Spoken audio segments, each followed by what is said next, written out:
안녕하세요. 오만사입니다. 저에게는 시어머니가 한 분 계십니다. 남편이 저와 결혼하기 전까지 함께 사셨는데요. 저와 남편이 결혼한 이후로는 혼자 사시게 되었어요. 그런 시어머니를 남편은 신경을 많이 썼습니다. 남편 말에 의하면 아버님은 남편이 중학교 3학년 때 돌아가셨다고 했고 그 후에 여동생이 교통사고를 당해서 하늘나라로 갔다고 했어요. 그런 이후로 시어머니는 원래 팔자가 세서 그런가 보다 라고 하며 그 힘든 세월을 남편 하나만 보고 버텨오셨다고 했어요. 하늘나라에 의지할 때라곤 시어머니와 남편밖에 없었던지라 고생이 많았던 시어머니를 생각하며 열심히 공부했다고 했습니다. 지금도 가끔씩 시어머니에 대해서 말할 때는 눈물을 흘리곤 했어요. 남편은 그렇듯 착한 아들이었고 효자였어요. 그 어떤 아들이 제 남편만큼 시어머니에 대한 마음이 애틋할까요? 시어머니는 남편을 키우기 위해서 시장에서 리어카로 빙수 장사도 해보고 수박 장사도 해보고 겨울에는 붕어빵도 팔기도 했는데 그런 노력에 비해서 돈은 많이 벌지 못해서 늘 힘들었다고 했어요. 그러다가 남편이 고등학교를 졸업한 직후에 튀김 포장마차를 시작했는데 둘이 함께해서 그런지 잘 되더랍니다. 그렇게 해서 남편이 대학교를 다니면서 시어머니와 포장마차를 계속했었고 그 때문에 학교도 휴학을 몇 번 하기도 했어요. 그렇게 모작 합심해서 번 돈으로 시장에 조그마한 가게를 얻게 되었고 본격적으로 튀김 전문 분식점으로 자리를 잡아가게 되었다고 했어요. 가게가 어느 정도 자리를 잡아가자 시어머니의 뜻에 따라 남편은 군대도 가게 되었고 대학도 졸업을 해서 취업을 했어요. 지금은 제가 결혼 전부터 맡아서 하고 있습니다. 시어머니는 그때부터 힘든 가게 일은 직접 하시지 않고 한 번씩 바쁠 때만 오시곤 했어요. 그러다가 뜸해졌어요. 제가 손끝도 야무지고 일도 잘하니까 믿고 맡기셨죠. 남편이 퇴근을 한 후에 가게에 들러서 제게 그랬습니다. 혹시 엄마가 자기한테 무슨 말 안 했어? 무슨 말? 그게 말이야. 갑자기 돈을 좀 달라고 하시는데. 돈? 얼마나? 3천만 원 있으면 주라고 하시는 거야. 뭐? 3천만 원이나? 그래서 그 많은 돈이 왜 필요하냐고 여쭸더니 그냥 주면 안 되겠냐고. 그게 말이 되는 소리야? 그 큰 돈을 어머니가 어디 쓰실 데가 있다고 그러셔? 맨날 용돈도 많다고 안 받으신다는 분인데. 그러게. 그래서 내가 캐물었더니 그때서야 고흥에 바닷가 전망이 있는 집이 경매에 나왔다는 거야. 그래서 그게 3천만 원이래. 갈수록 이해가 되지 않았습니다. 어머니가 그 집이 사시겠다고 했어? 공까지 가서 보고 왔는데 참 마음에 드시더래. 그래서 꼭 사고 싶으시대. 저는 조금 이해가 되지 않았어요. 저희 시어머니는 제가 아는 한 경매 경자도 모르시는 분이셨어요. 세상사에는 별 관심도 없으셨고 부동산 자체에도 신경을 쓰지 않던 분이셨어요. 모든 일은 아들인 남편에게 다 맡기셨어요. 그런데 경매에 나온 공이 있는 집을 그 먼 데까지 보고 왔다니까 좀 이상했습니다. 평소 같으면 분명히 남편에게 상의하고 가서 보고 오셨을 텐데요. 그래서 남편에게 물었어요. 어머니가 그 전에 자기한테 말한 적이 없었지? 응, 어떻게 알고 가셨냐고 하니까 엄마 친구분이 경매를 잘 하는데 보러 가자고 하셨대. 그런데 그 집이 너무 마음에 들어서 3천만 원이면 경매 낙찰받을 수 있다나 봐. 그래서 손님이 한가한 틈을 이용을 해서 컴퓨터 앞에 앉아서 공의 경매 물건을 다 검색해봤어요. 몇 군데 경매 물건이 보이긴 했지만 모두 다 1,000만 원 이하였어요. 인기가 없는지 유찰이 계속되어서 잘하면 1,000만 원 이하에도 살 수 있을 것 같았죠. 완전 시골집이었거든요. 물론 시어머니께서 말씀하시던 그 바닷가 전망이 좋은 집이 아닐 수도 있지만 모두 다 아주 저렴했습니다. 그걸 보던 남편이 그랬어요. 엄마가 뭔가 길게 말하고 싶어 하지 않는 눈치라서 더 이상 못 물어봤는데 엄마가 그러시더라. 난 이제 너도 장가도 가고 잘 사는데 나도 알아서 살아야 하지 않겠냐? 여기 빌라에서는 이젠 죽어도 답답해서 살기 싫다. 바닷가가 내다보이는 곳에서 그렇게 조용히 살고 싶다. 그래서 남편 혼자 계시니까 많이 외로우셨나 보다 하고 마음이 좋지 않았대요. 그래서 제가 그랬습니다. 걱정하지 마. 어머니가 참 필요하시다면 드려야지. 이 가게가 어머니 것이잖아. 그동안 어머니가 버시기만 했지 한 번도 혼자서 돈 쓰신 적이 없었다고 했잖아. 내가 어머니께 여쭤볼게. 그리고 다음날 갈치조림을 맛있게 해놓고 가게에서 시어머니를 오시라고 전화를 했어요. 그런데 시어머니께서 그러셨어요. 아니다. 나 오늘은 좀 바쁘다. 너나 맛있게 해서 먹어라. 라고 하시고 급히 끊으시는데 전화 너머로 아주 작은 소리이지만 남자 목소리가 들렸어요. 누구요? 며느리요? 그래서 제가 여쭸어요. 어머니, 손님이 와 계신가 봐요? 응, 아니다. 손님은 무슨. 나 혼자 있다. 끊는다. 라고 하시며 바로 끊으셨어요. 내가 잘못 들었나? 분명히 남자 목소리가 들렸는데 이상하네. 시어머니가 제 대답도 듣지도 않고 서둘러 전화를 끊는 것도 자연스럽지 못했어요. 그래서 가게 문을 일찍 닫고 갈치조림을 한 솥을 싸들고 남편과 함께 시어머니께 찾아갔습니다. 일부러 연락하지 않았어요. 번호키 비번도 알고 있었기 때문에 시어머니가 안 계시면 남편과 함께 거기서 저녁 식사를 하면 되었으니까요. 그래서 시어머니 집 앞에서 벨을 눌렀는데 한참 동안 문을 열지 않으셔서 비번을 누르고 들어갔습니다. 분명히 불 켜진 것을 보고 올라왔는데 문을 열지 않자 걱정이 되었어요. 저와 남편이 문을 열고 들어가자마자 시어머니께서 바로 현관 쪽으로 나오시면서 그러셨어요. 가게는 어떡하고 연락도 없이 온 거야? 그러자 남편이 그랬어요. 엄마 저녁 식사 했어요. 우리가 문 닫고 급히 오느라 전화 못했어요.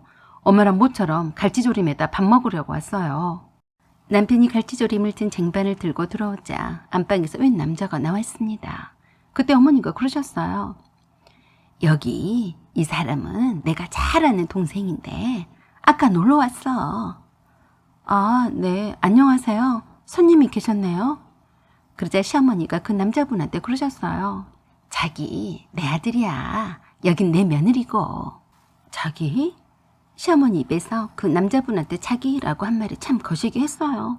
얼마나 가까운 사이이길래 거실도 놔두고 안방에서 나오다니. 남편도 참 거시기 했는지 저랑 눈 한 번 마주치더니 헛기침을 했습니다. 그런데 그 남자분이 하는 말씀이 더 웃겼어요. 아이고, 자네가 김여사 아들이구먼. 반갑네. 그렇지 않아도 궁금했었는데 내가 아버지라고 생각하게. 아, 네. 여기는 그 똑소리 난다던 며느리인가? 내가 자네 시아버지라 생각하게. 저는 그냥 목례만 했습니다. 그런 후에 시어머니한테 그랬어요. 오늘만 날인가? 모처럼 아들과 며느리가 왔으니 내일 또 놀러 옴세. 자네 내 모자랑 잠바 좀 가져와. 그러자 시어머니가 마치 남편 떠받들듯이 잽싸게 안방으로 들어가서 모자와 잠바를 가져다 바쳤어요. 그리고 현관에 신발까지 가지런히 신기 좋게 놓았어요. 그 희한한 광경에 남편이 매우 언짢아했습니다. 그런 남편에게 시어머니가 그러셨어요. 어여, 인사 안 하고 뭐해? 다음에 또 봄새. 라고 하고 나갔어요. 시어머니는 엘리베이터 앞까지 쫓아나가셨고요. 딱 보아하니 한두 번 왔다 갔다 한 것 같다 보이지 않았습니다. 시어머니가 한참 만에 그 남자분을 배웅하고 돌아오실 때까지 남편은 그저 아무 말도 하지 않고 인상을 쓰고 있었어요. 그런 남편 시어머니가 들어오시자마자 물었어요. 엄마, 저 아저씨 사귀는 분이세요? 어? 아, 그래. 마침 잘 됐다. 그렇지 않아도 너희들한테 언제 말하나 했는데 나 저 사람과 재혼하면 안 되겠냐? 갑자기 재혼 말에 깜짝 놀랐어요. 전혀 생각지도 못했던 일이었습니다. 뭘 그렇게 놀라냐? 나이도 먹을 만큼 먹었으면서 주책맞다 이거냐? 남들은 혼자 된 어머니를 위해서 일부러 재혼시킨다고 하던데 내가 알아서 재혼하겠다는데 싫으냐? 그러자 남편이 그랬어요. 저분은 어떤 사람인데요? 지금 뭐 하는 분이세요? 자식은 있어요? 하나씩 물어봐라. 저분이 얼마나 고마운 분인 줄 아냐?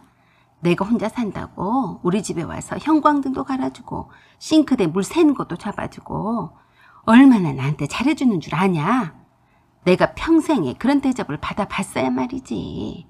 사귄 지는 몇 달 안 되었다만 나는 마음 정했다. 저 사람과 남은 생을 함께 하기로 말이다. 그래서 제가 그랬어요.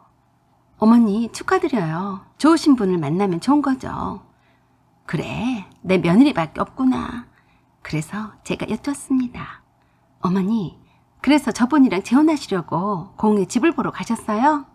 그래, 저 사람이 거기서 가서 살자더라. 신혼집이라 생각하고 말이다. 그래서 남편이 날카롭게 질문했어요. 그러면 저분이 사실 것이지 왜 엄마가 사요? 그러자 시어머니가 얼토당토하지 않는 말씀을 하셨어요. 아이고, 그런 소리 마라. 저 사람이 산다는 걸 내가 사겠다고 했다. 누가 사면 어쩐다고 그러냐? 그러자 남편이 그런 시어머니께 화를 냈어요. 엄마, 세상이 얼마나 무서운 세상인데 잘해준다고 아무나 믿고 집을 산다는 거예요. 그 돈 못 드리니까 알아서 하세요. 라고 하고는 혼자서 나가버렸어요. 그러자 시어머니께서 섭섭해 하셨습니다. 아들 키워놔봐야 다 소용이 없다. 내가 어떻게 키웠는데 성질을 내다니. 그래서 제가 시어머니를 위로해 드렸어요. 어머니 걱정 마세요. 그냥 어머니가 걱정이 되어서 그런 걸 거예요. 저는 어머니가 재혼하시는 거 100번 찬성이에요. 제가 덕구씨랑 잘 얘기해 볼게요. 오늘은 이만 저도 가고 다음에 더 자세한 얘기 나누도록 해요. 라고 하고 저도 서둘러 나왔어요.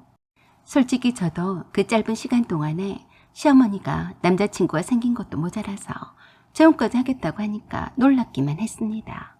아까 그 남자분의 행동으로 봐선 마치 시어머니를 자기 마누라나 되는 양 아주 고압적인 자세였어요. 그 점이 좀 걸리더라고요. 남편이 끊었던 담배를 피고 말이 없었어요.